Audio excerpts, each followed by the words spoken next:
Assalamu alaikum dear students. So today we are starting lesson number 32 which is about personality testing. Personality testing में क्या है कि हम personality को किस तरीके से assess कर सकते हैं। तो इसके लिए सबसे पहले जानना क्या लाजिम है कि what is personality। personality को हम मुख्तलिफ ways से define करते हैं, ठीक है। The sum total of characteristic on the basis of which people can be differentiated from each other।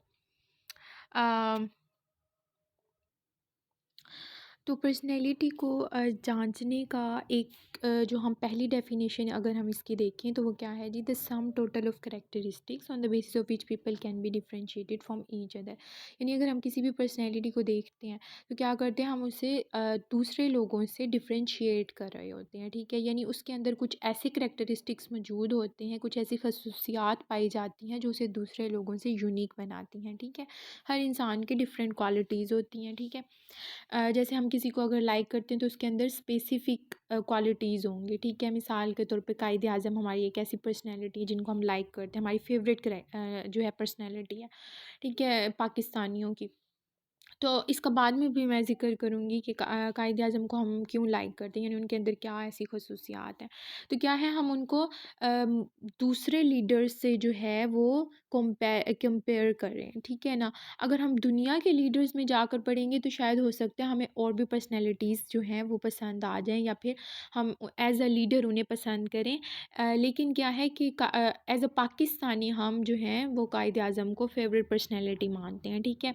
तो क्या है, वो दूसरे लीडर्स से, यानी पाकिस्तानी जो जितने भी पाकिस्तान की हिस्ट्री में लीडर्स आए हैं वो उन सब से मुमताज़ हैसियत रखते हैं, ठीक है। तो अब हर इंसान का अपना नुक्ता नज़र होता है, तो क्या है, हम बेसिकली हम सब पाकिस्तानियों को कायदे-आज़म ही पसंद है एज़ अ लीडर, ठीक है। The stability in a persons behaviour across different situations. अब अगर मुख्तलिफ सिचुएशंस में कोई इंसान डिफरेंट वेज से बिहेव कर रहा है तो वो भी उसकी पर्सनैलिटी को शो करता है, ठीक है। इसी तरह characteristics ways in which people behave, एक मखसूस तरीका जिससे जो है वो मुख्तलिफ इंसान बिहेव करते हैं, ठीक है। मिसाल के तौर पर एक स्टूडेंट है, उसकी न्यूरोटिक पर्सनैलिटी है, ठीक है। दूसरा स्टूडेंट है, उसकी बहुत ही ज़्यादा जो है वो कह लें कि पीसफुल उसकी पर्सनैलिटी है। उसकी जो पर्सनैलिटी में न्यूरोसिस नाम की चीज़ ही नहीं है, ठीक है। जैसे आपने स्टूडेंट्स देखे होंगे जो अक्सर हम कहते हैं ना कि बॉयज़ का नाम कि ये बहुत लेज़ी हैं, या फिर ये इतना नहीं पढ़ते जितना गर्ल्स पढ़ती हैं, लेकिन फिर भी मार्क्स इनके ज़्यादा आ जाते हैं। इस तरीके से हम बोलते हैं अक्सर। तो क्या होता है कि अब दोनों की पर्सनैलिटी में क्या डिफ़रेंस आ रहा है, न्यूरोटिक का और पीसफुल का।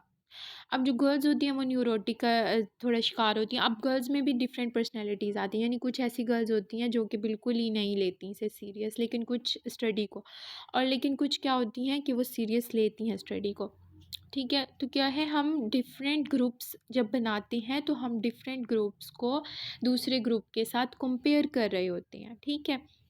तो पर्सनैलिटी को जब भी हमने जांचना होता है हम उसको as a way of traits या वे ऑफ करेक्टरिस्टिक्स के लिहाज से हम उसको जांचते या मैयर करते हैं। अब method of assessment of personality अगर हम देखें तो 3 तरीके हैं जिसकी मदद से हम असेस कर सकते हैं पर्सनैलिटी को। That is interview, observation and psychological test, ठीक है। इंटरव्यू जो है, अगर हम साइकोलॉजिकल टेस्टिंग के हवाले से बात करें तो इंटरव्यू क्या है, that is the direct face to face encounter and interaction between the psychologist and the person being assessed. इसमें वर्बल और नॉन वर्बल इंफॉर्मेशन दोनों इंक्लूड होती है, यानी अब ये direct face to face encounter होगा between a psychologist and person, ठीक है। डायरेक्ट फ़ेस टू फ़ेस क्यों इनकाउंटर होना इसमें लाज़िम है, क्योंकि आपको जो है, जो जिस पर्सनैलिटी को असेस करना चाहते हो उसके अंदर वर्बल और नॉन वर्बल दोनों इन्फॉर्मेशन रिक्वायर्ड है, ठीक है।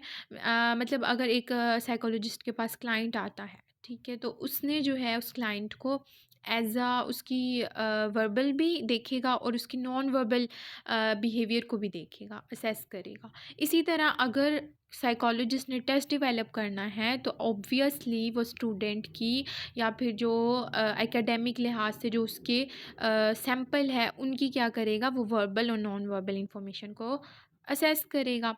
ठीक है। यानी वर्बल में क्या आता है, उसकी लफ्ज़ी जो वो बोल रहा है, नॉन वर्बल में जो उसके बॉडी गेस्चर्स हैं। अब बिहेवियरल असेसमेंट अगर हम देखें तो इसमें क्या होता है, it refers to direct observation of behaviour for investigating, understanding and describing personality characteristics. अब इसमें क्या है, इसमें भी डायरेक्ट ऑब्जर्वेशन होगी, लेकिन इसमें साइकोलॉजिस्ट स्टूडेंट के लिए या जिस भी पर्सनैलिटी को वो असेस करना चाहता है, उसके लिए एक स्पेसिफिक कंडीशन, एक स्पेसिफिक सिचुएशन जो है वो क्रिएट कर देगा, ताकि उस सिचुएशन में वो उसको स्टडी कर सके। ठीक है। इसमें क्या है, इसमें स्किल और एक्सपर्टीज़ होना ऑब्जर्वर की बहुत सिग्निफिकेंट इंग्रेडिएंट्स हैं। यानी अगर उसके पास एक्सपर्टी है तभी वो सिचुएशन क्रिएट कर पाएगा और उस ख़ास सिचुएशन में उस इंडिविजुअल के ख़ास बिहेवियर को असेस या ऑब्ज़र्व कर पाएगा। ठीक है। अब साइकोलॉजिकल टेस्ट क्या होते हैं जी, जो कि तीसरा मैयर है to assess personality. These are the standard measures devised in order to objectively assess personality and behaviour. ठीक है। ये एक ऐसे टेस्ट होते हैं, यानी ये इन पे बहुत ज़्यादा क्या है, स्टैंडर्ड मैयर्स शामिल किए जाते हैं। यानी इनके लिए वैलिड होना और रिलायबल होना बहुत ज़्यादा ज़रूरी है। पर साइकोलॉजिकल टेस्ट दो टाइप के होते हैं, एक होते हैं ऑब्जेक्टिव और दूसरा होता है प्रोजेक्टिव। ठीक है जी। ऑब्जेक्टिव टेस्ट में क्या आते हैं, लाइक एमएमपीआई।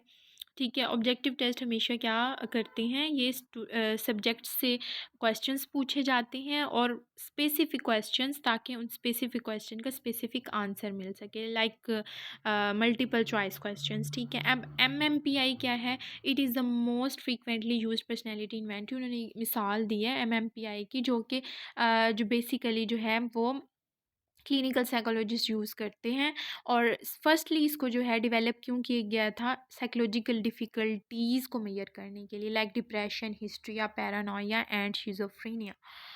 ठीक है। तो अब प्रोजेक्टिव टेस्ट अगर हम देखें तो इसमें जो है दो ख़ास किस्म के टेस्ट जो हैं वो शामिल होते हैं और मोस्ट फेमस और फ्रीक्वेंटली यूज्ड हैं। रोरशा टेस्ट एंड टीएटी, यानी थीमेटिक या परसेप्शन टेस्ट। अब पर्सनैलिटी टेस्ट का कंटेंट क्या होना चाहिए। ठीक है। अब कंटेंट ये दो चीज़ों पर डिपेंड्स करता है, एक टेस्ट डेवलपर पर कि वो किस तरीके का क्वेश्चन जो है उसको आंसर करना चाहता है। यानी उसने अगर एक स्पेसिफिक पर्सनैलिटी ली है स्टूडेंट की, ठीक है, तो वो अगर वो न्यूरोटिक टाइप ऑफ पर्सनैलिटी ले रहा है स्टूडेंट की, उसके एग्ज़ाम में किस टाइप ऑफ स्टूडेंट्स को किस तरीके की परेशानी फेस करनी पड़ सकती है। तो अब अगर उसका ये क्वेश्चन है तो वो उसी हिसाब से आंसर देने के लिए टेस्ट को डेवलप करेगा। ये एक एग्ज़ाम्पल है। ठीक है।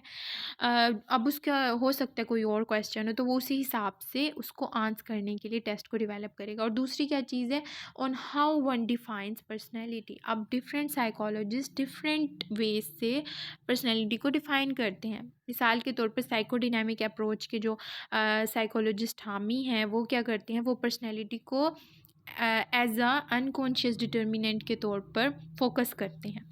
अनकॉन्शियस डिटर्मिनेंट क्या होते हैं, infantile wishes, desires, demands and needs. ऐसी विशेस और डिज़ायर्स जो हमारी पूरी नहीं हो सकती और हम उसे अनकॉन्शियस में रिस्ट्रिक्ट या दबा देते हैं।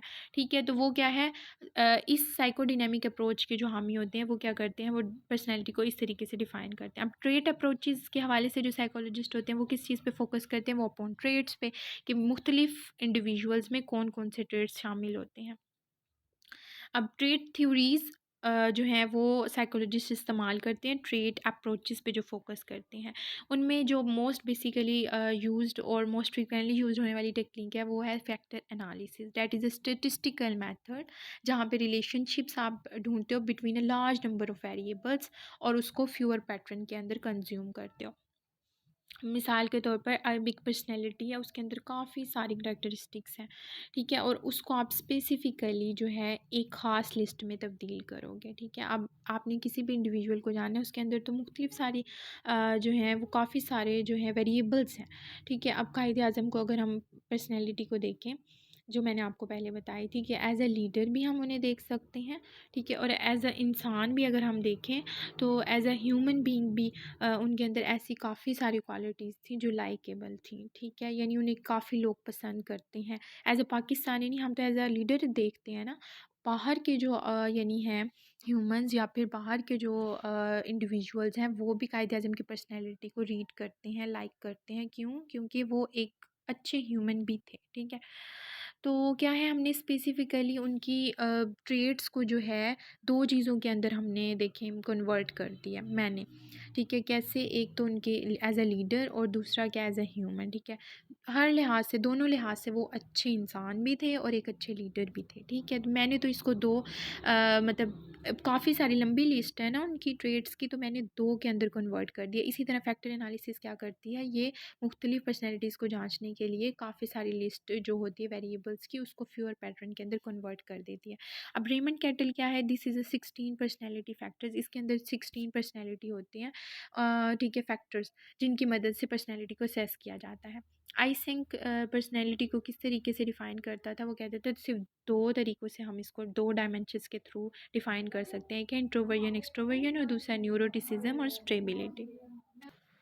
तो आई थिंक क्या करता है, वो 2 डायमेंशन से पर्सनैलिटी को डिफ़ाइन करता है, एक है इंट्रोवर्जन एक्सट्रोवर्जन और दूसरा है न्यूरोटिसिज्म स्टेबिलिटी, ठीक है? जैसे मैंने आपको न्यूरोटिसिज्म और स्टेबल इंसान या स्टूडेंट्स के बारे में एग्जांपल दिया।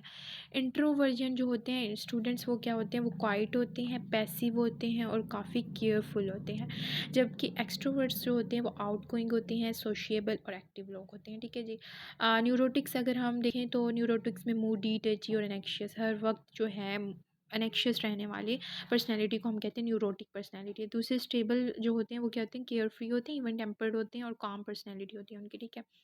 आई थिंक जो है वो क्या करता है, वो लोगों को इन मुख्तलिफ डायमेंशन के थ्रू जो है वो क्या करता है, इवैल्यूएट करता है, ठीक है? अगर हम इस वे ऑफ पर्सनैलिटी को उठाकर लोगों पर अप्लाई करना चाहें या स्टूडेंट्स पे अप्लाई करना चाहें, तो हमें 2 type of 2 types of people हमारे सामने आते हैं, इंट्रोवर्ट एक्सट्रोवर्ट और न्यूरोटिक और स्टेबल, ठीक है? सोशल कॉग्निटिव अप्रोच अगर हम देखें, this approach emphasises upon the role of people's cognition in determining their personalities, यानी इसमें लोगों की सोच, फीलिंग, एक्सपेक्टेशन, उनकी वैल्यूज़, इस वे के थ्रू हम जान सकते हैं, मेजर कर सकते हैं सोशल कॉग्निटिव अप्रोच में। This approach emphasises the reciprocity between individual and their environment, there exist a web of reciprocity, यानी अब इसमें स्पेसिफिक जैसे हमने पैवलोव का पढ़ा था, इसी तरह हमने जो है जो बिहेवियरल टेक्निक्स थी वो सोशल कोग्निटिव अप्रोच में शामिल हो सकती हैं, यानी लोगों के बिहेवियर्स नोट करने के लिए और लोगों के जो है एक्सपेक्टेशंस, वैल्यूज़ नोट करने के लिए, थॉट्स, फीलिंग्स, जितनी भी आपने चीज़ें नोट करनी है, वो साइकोलॉजिस्ट सोशल कोग्निटिव अप्रोच को इस्तेमाल करके पर्सनैलिटी को जान सकते हैं। सो ये था जी हमारा आज का lesson number 32। I hope you will understand, और जो चीज़ आपको समझ नहीं नीचे कमेंट में आप डिस्कस कर सकते हैं।